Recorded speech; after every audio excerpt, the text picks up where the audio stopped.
Hello everyone, welcome to Bisila Gota Romagnola channel. In this video I will talk about types of exercises puppies need and what exercises are not appropriate for young puppies. The approach I use can be applied to puppies of any breed.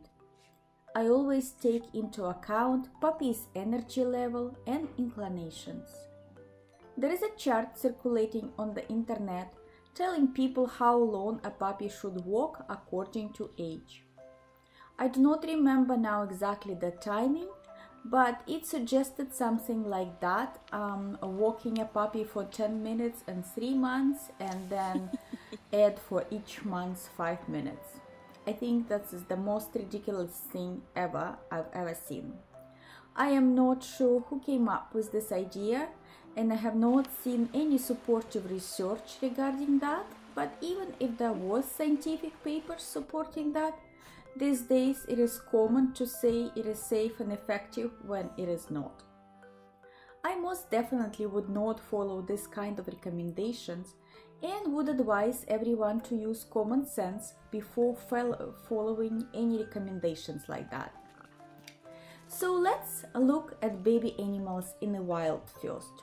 Wolf pups will stay in the den, just like dog pups. Then gradually they will come out and play close to the den. Then they will expand the area they play and eventually will follow mom on short walks and then on hunts. The main exercises is playtime with siblings, then eventually with mom, running around, stopping, sniffing, rolling, digging, and sleeping are main activities of young puppies until ready to go long distances for a hunt with mama. I say similar activities should be available for our puppies. Our puppies grow in similar environment as baby wolves. As they become more active, the area expanded to meet their needs. For exploration, running around and playing. They have crate that would mimic den, play area and access to big yard. As they grow, I take them to explore the forest, the creek and the farm. By 8 weeks, puppy is able to walk short distances with lots of stops and playtime and exploration. I can only compare walk with young puppies to driving in heavy traffic and hitting red lights on every intersection. So what I'm trying to say is puppies should be out and about like that as long as they are up to it. Some puppies have more energy than others. Some days puppies feel more active than other days. So the amount of activities will be different even from the same puppy on different day. For example, if it is rainy or if it's super hot outdoors, puppies and adults will sleep most of the day. On dry, cooler days in the summer or nice warm days in early spring, there is more energy in general for both puppies and for dogs. So what are these activities that are great for puppies? First one is playing with other puppies.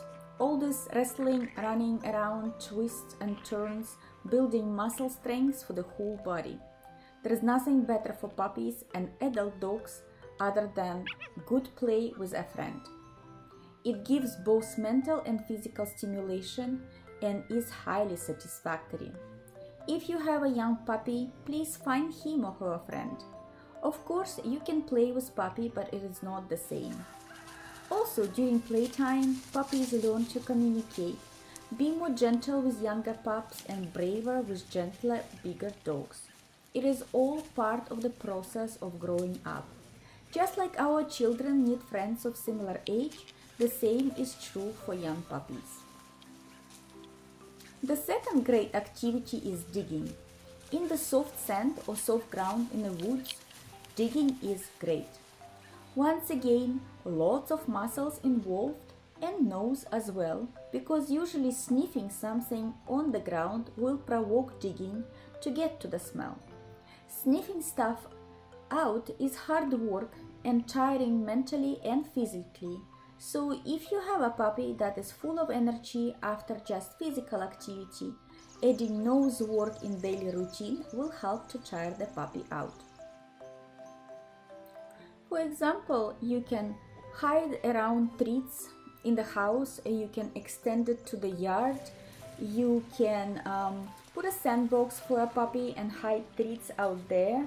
And especially when you're leaving house and puppy has nothing to do, he will go and find treats for you.